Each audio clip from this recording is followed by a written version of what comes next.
আসলে ইদানিং আপু মনির কক্সবাজার একটু বেশি যাওয়া হইতেছে, যার কারণে আপু মনির শরীরটা চিকন হয়ে যাইতেছে।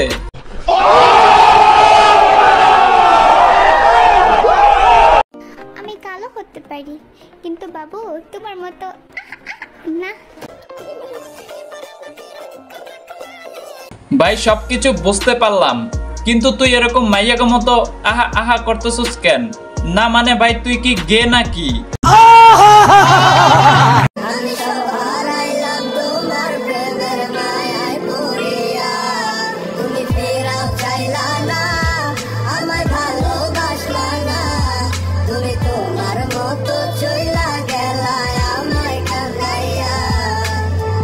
আসলে আপু মনি টিকটকের এক ছাপড়ির প্রেমে পড়া নিজের সবকিছু হারায় লাইছে।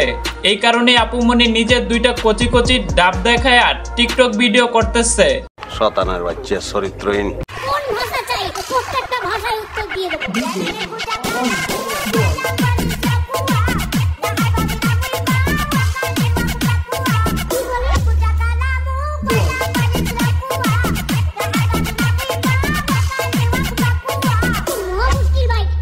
আমার তো মনে হইতেছে তারা ফ্যামিলির চাপে পড়া মাদ্রাসায় ভর্তি হইছে।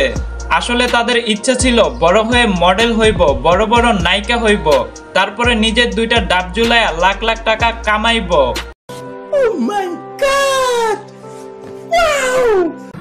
নাচো।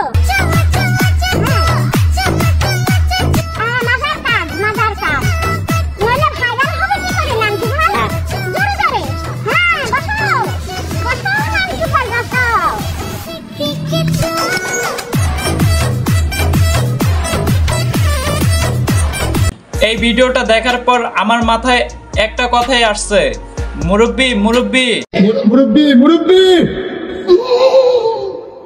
এক ভাই পাবনা থেকে কমেন্ট করছে, বলছে তোর পালে তোর বাবা লঙ্গি ছিঁড়ে দেখা।